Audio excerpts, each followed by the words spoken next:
कि उन गुरुओं का जिन्होंने सृष्टि से आदि से लेकर के आज तक उस वेद विद्या को सुरक्षित रखा, उसी कड़ी में अपने पूज्य आचार्य बलदेव जी महाराज, जिनका जीवन बहुत ही पवित्र ऋषियों जैसा, बहुत भूख लगने पर थोड़ा सा खा लेना, बहुत ज़्यादा नींद आने पर थोड़े से सो लेना और लगे रहना, बहुत लंबे समय तक उन्होंने गुरुकुल को चलाया।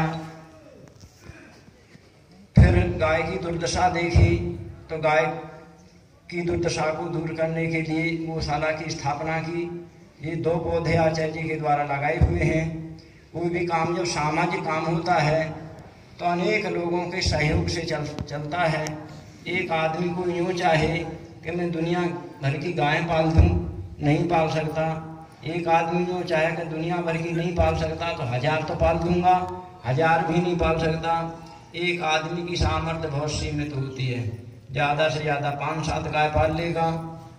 तो ये सब दोनों की दोनों प्रकल्प, चाहे गुरुकुल हो चाहे गौशाला हो, आप लोगों के सहयोग से चल रहे हैं और आप लोगों का हमें सहयोग मिल रहा है।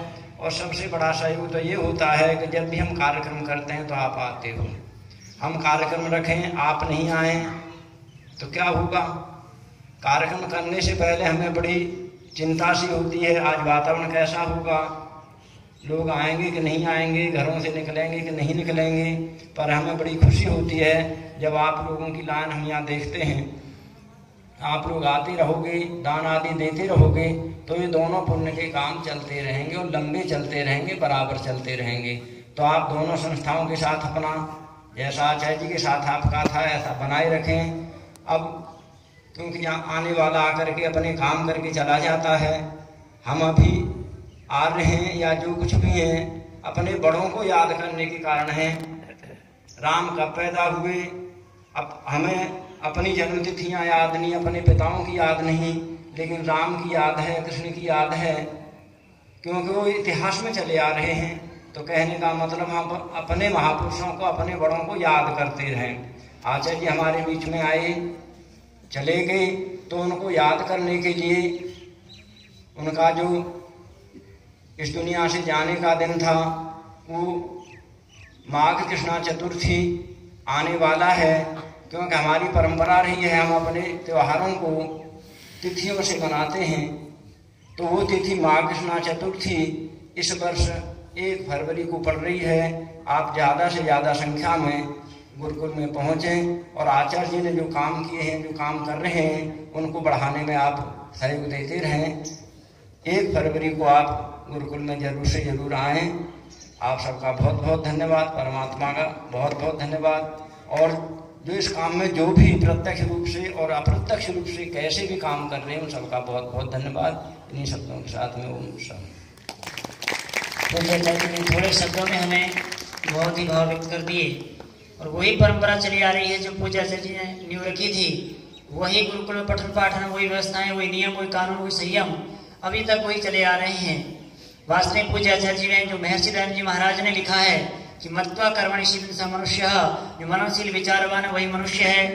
और उसी कड़ी में भर्तृहरि जी महाराज लिखते श्लोक के माध्यम से वो कहते हैं कि वास्तविक व्यक्ति बहुत सज्जन धर्मात्मा व्यक्ति, बहुत पुरुषार्थी व्यक्ति है, जो महापुरुषों के मार्ग में चलकर अपने जीवन को सफल बना रहे हैं और ये परंपरा आगे पीढ़ी तक पहुंचा रहे हैं। तो भर्तृहरि जी लिखते हैं, निंदन्तु नीति निपुणा यदि वास्तुवन्तो लक्ष्मी समाविशतु गच्छतु वा यथेष्टम् अद्यैव वा मरणमास्तु युगान्तरे वा न्यायात् पथा प्रविचलन्ति पदन्नधीरा न्यायात् पथा प्रविचलन्ति पदन्नधीरा। अर्थात महाराजा भर्तृहरि जी कहते हैं, जो नीति से निपुण व्यक्ति चाहे निंदा करे उस सज्जन धर्मात्मा व्यक्ति की, चाहे स्तुति करे, चाहे लक्ष्मी आए चली जाए, और चाहे मृत्यु आज हो जाए, चाहे 10 वर्ष बाद हो जाए, 100 सालों बाद हो जाए, मगर जो धीर पुरुष, गंभीर पुरुष होते हैं, अपने मार्ग से कहीं विचलित नहीं होते।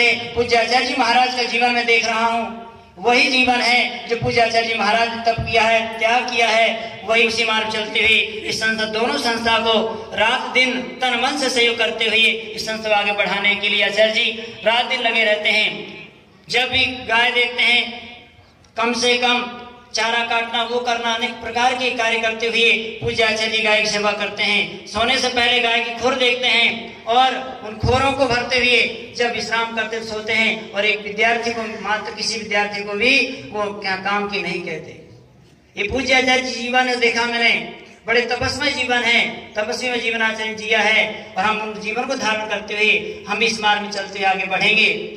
जब विद्यार्थी गुरुकुल में आते हैं तो छवि होती है कि आचार्य ऐसे होंगे, ऐसे सुना होगा कि आचार्य के पीछे 2-4 विद्यार्थी होंगे, सेवा कर रहे होंगे, बड़े गद्दी राजगद्दी बैठे होंगे, ये भावना होती है। एक बार आचार्य जी गौशाला में दूध निकाल रहे थे, विद्यार्थी आए, आचार्य जी कहाँ हैं? उन्होंने कहा कि आचार्य जी गौशाला में मिलेंगे। तो पूज्य आचार्य जी महाराज दूध निकाल रहे थे।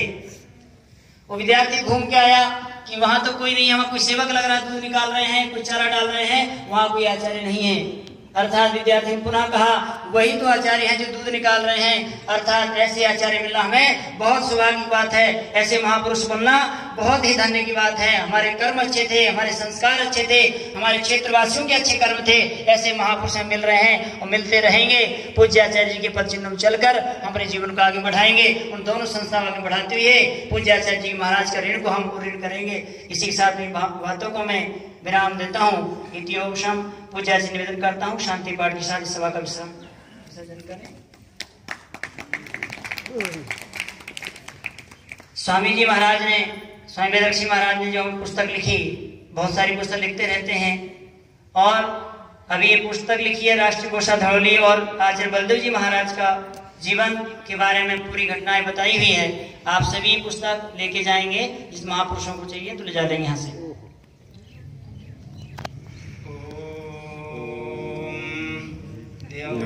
शान्तिरन्तरिक्षं शान्तिः पृथिवी शान्तिरापः शान्तिरोषधयः शान्तिः वनस्पतयः शान्तिर्विश्वे देवाः शान्तिर्ब्रह्म शान्तिः सर्वं शान्तिः शान्तिरेव शान्तिः सामा शान्तिरेधि। ॐ शान्तिः शान्तिः शान्तिः। जो बोले सो अभय, वैदिक धर्मो विजय। गुरुवर्जन जी वीरजन जी महाराज की जय हो। महर्षि स्वामीदान जी महाराज की जय। मर्यादा पुरुषोत्तम श्री रामचंद्र की जय। योगेश्वर श्री कृष्णचंद्र महाराज की जय। पूज्य आचार्य बलदेव जी महाराज की जय। वेद की ज्योति जलती रहे, यज्ञ की ज्योति जलती रहे, ओम का झंडा ऊंचा रहे, गौ माता का पालन हो, गौ माता का पालन हो। वैदिक ध्वनि। ओम